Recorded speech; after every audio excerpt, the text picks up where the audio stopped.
Continuously Pakistan ওই দুঃশাসকদের পাশে থেকে বঙ্গবন্ধু সেই নির্বাচনকে বাতিল করে বিভিন্ন জায়গায় বাই ইলেকশনে দেওয়ার কথা প্রেসার দিয়ে আমাদেরকে ইন্টেলেকচুয়ালদেরকে হত্যা করে ধর্ম নিরপেক্ষতা মানে ধর্মহীনতা, কমিউনিজম, এই সকল মিথ্যাচার প্রচার করে সেই জামাত মুখ লুকিয়ে প্রচার করেই চলেছে স্বাধীনতা বিরোধী শয়তান পাকিস্তানের জারজ সন্তান। ছাত্র সংবাদ নামে শিবিরের একটি প্রকাশনা আছে, সেটার 2024-এর সংখ্যায় একটি পৃষ্ঠার স্ন্যাপশট আমাকে পাঠানো হয়েছিল, আংশিক স্ন্যাপশট, যেখানে আমি পড়ে হতভম্ব হয়ে গিয়েছিলাম। সেখানে লেখক বলছেন যে না বুঝে অনেক মুসলিম মুক্তিযুদ্ধে গিয়েছিল, আল্লাহ তাদের ক্ষমা করুক, মানে স্ট্রেট মুক্তিযুদ্ধের বিরুদ্ধে কথা।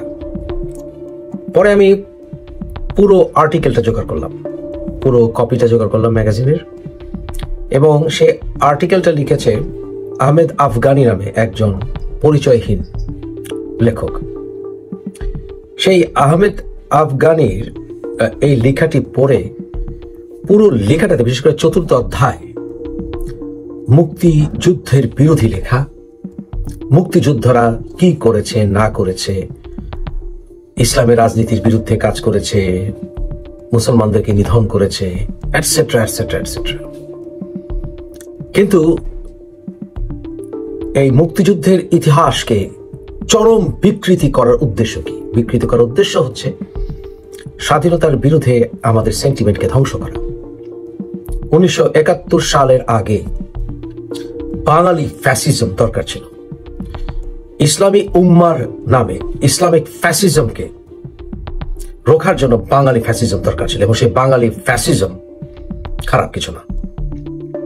আমাদেরকে রক্ষা করার জন্য, সমস্ত বাঙালির এক থাকার জন্য বাঙালি ফ্যাসিজম দরকার ছিল।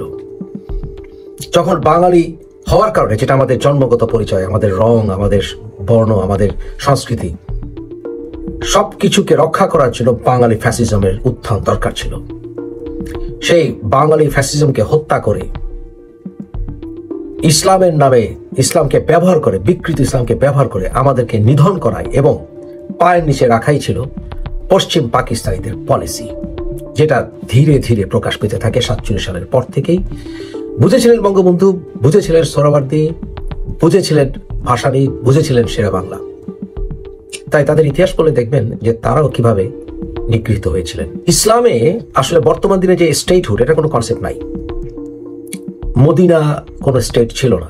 বর্তমান যে রাষ্ট্রবিজ্ঞানে যে জাতি, political entity, political nation, state, এই কনসেপ্টটা তখন ডেভেলপ করেনি।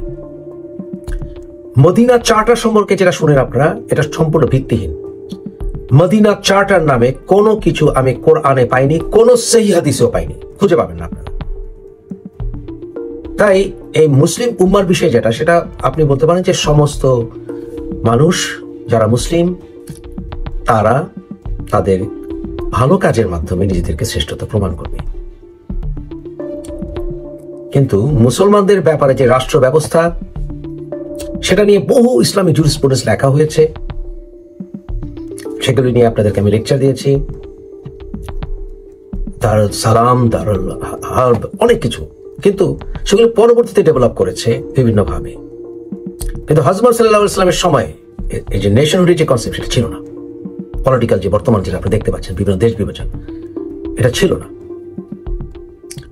তাই জাতির পিতা যখন বলা হয় হযরত ইব্রাহিম আলাইহিস সালাম, সেটার সাথে জাতির পিতা, বাঙালিদের জাতির পিতার কোন সংঘর্ষ প্রশ্ন উঠতে পারে না। একটা হচ্ছে আমাদের বাঙালি জাতি হিসেবে আমাদের একটি অভয়ারণ্য, আমাদের একটি পলিটিক্যাল স্টেটহুড, আর একটা হচ্ছে মুসলিম অ্যাজ এ কমিউনিটি, এবং সেটারও আবার অনেক রকম আলোচনা আছে। মুসলিমের মেজরিটি হলে কি হবে, মাইনরিটি কি হবে, ইত্যাদি ইত্যাদি অনেক কিছু বিষয় আছে। মুসলমানরা পৃথিবীতে নির্যাতিত হয়েছে, হচ্ছে, কিন্তু সেটার সাথে 1971 ঘোরালে চলবে না। তাই আমাদেরকে নিধন করা হচ্ছিল, বলা হচ্ছিল আমরা ইসলামের বিরুদ্ধে যাচ্ছি, আমরা আধা মুসলিম, আমরা হিন্দু হয়ে গেছি, ইত্যাদি ইত্যাদি। সেগুলোকে বিকৃতভাবে প্রকাশ করেছে এই লেখায়। যখন সেই মার্চের কালো রাতে আমাদের উপরে গুলি চালানো হয়, বিভিন্ন আন্তর্জাতিক পত্রপত্রিকা উল্লেখ করে যে এক রাতে, সেই 25শে মার্চের কালো রাতেই আমাদের ঢাকায় হাজার হাজার মানুষকে হত্যা করা হয়। আমি নিজের চোখে 4.5 বছর বয়সে বেশ কয়েকটা লাশ দেখেছিলাম, গুলির শব্দ শুনেছি। তখন আর ওদের সাথে থাকা সম্ভব ছিল না। এরপর নিধন তারা কন্টিনিউ করে, কিছুটা স্থিমিত হয়, আবার নিধন শুরু হয় জুলাই অগাস্টের দিক থেকে।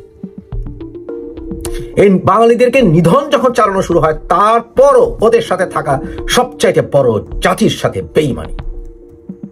বঙ্গবন্ধু সর্বশেষ চেষ্টাটি করেছিলেন যাতে করে মুসলিম হিসেবে পাশে থাকা যায়।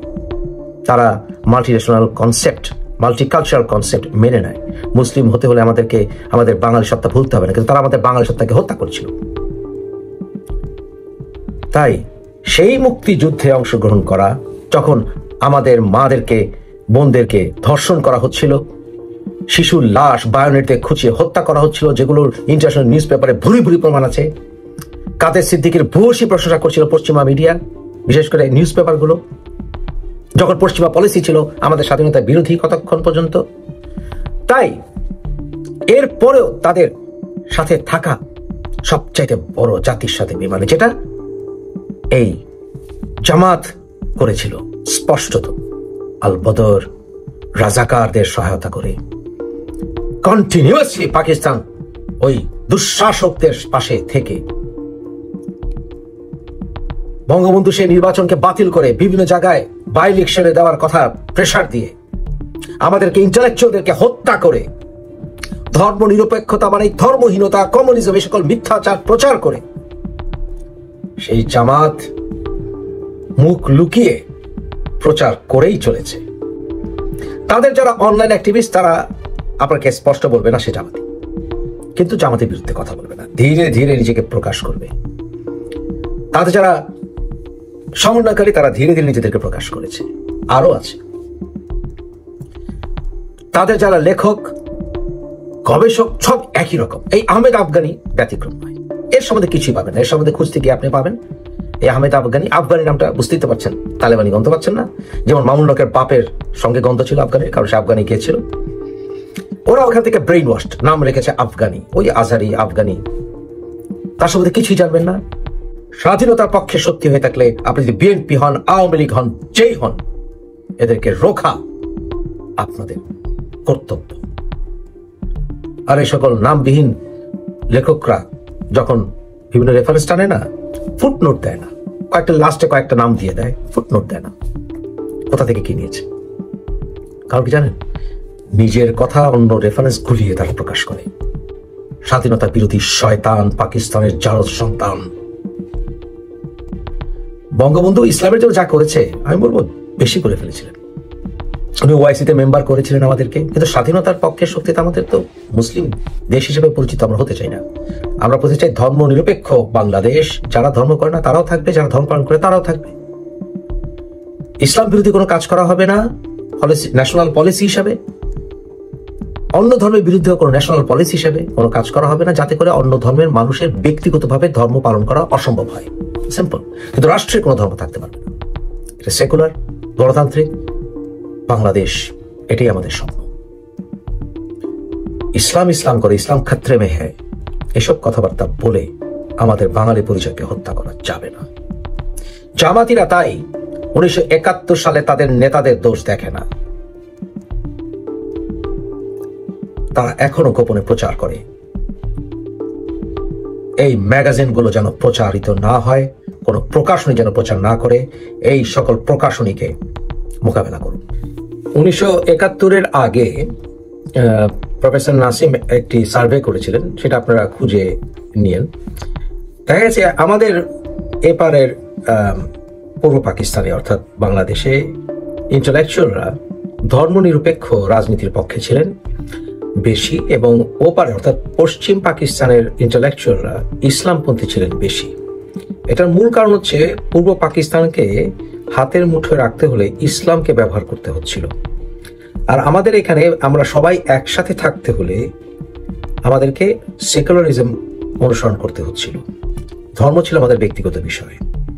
আমাদের এপারে অর্থাৎ পূর্ব পাকিস্তানে তখন সিগনিফিক্যান্ট হিন্দু ছিল, সিগনিফিক্যান্ট নাম্বার হিন্দু ছিল। তাই আমাদেরকে একসাথে থাকতে হলে সেকুলারিজম ছাড়া উপায় ছিল না। আমাদের বাঙালিত্বকে সামনে নিয়ে সমস্ত বাংলা ডেভেলপের জন্য অবশ্যই সেকুলারিজম পলিসি অনুসরণ করা দরকার ছিল। কিন্তু ওদের ওখানে হিন্দু একেবারে নাই বললেই চলে তখন। তাই ওরা এইরকম পলিসি নিতে পারে, যেমন সৌদি আরব নিতে পারে। ইনক্লুসিভ পলিসি দরকার নাই। পশ্চিম পাকিস্তানরা বলতেই পারে সব বিষয়ে হিন্দু কে ইগনোর করে আমরা ইচ্ছে মতো ইসলামকে পলিটিসাইজ করতে পারি, সব বিষয়ে বিসমিল্লাহ বলে শুরু করব, আর কোনো ধর্মের পাত্তা না দিলেও চলবে। কিন্তু আমাদের এখানে সেটা সম্ভব ছিল না, উচিত ছিল না, যেহেতু সিগনিফিক্যান্ট নাম্বার হিন্দু বা মুসলিম ছিল, এখনো আছে। আমরা তাই সেকুলারিস্ট রাজনীতি ফলো করতে হবে। পশ্চিমা বিশ্বে বিভিন্ন দেশ থেকে মানুষ যখন আসা শুরু করেছে তখন তারা মাল্টিকালচারালিজমের দিকে ঝুঁকেছে, খ্রিস্টানিটির পিছনে হেঁটেছে। আদারওয়াইজ একটা দেশকে ডেভেলপ করা যায় না। আপনি দেশের সিগনিফিক্যান্ট নাম্বার অফ পপুলেশনকে ইগনোর করলে হবে না। তাই স্বাধীনতার পর পর আমাদের বাংলাদেশে এই সেকুলারিস্ট পলিসি হাতে নেওয়া হয়।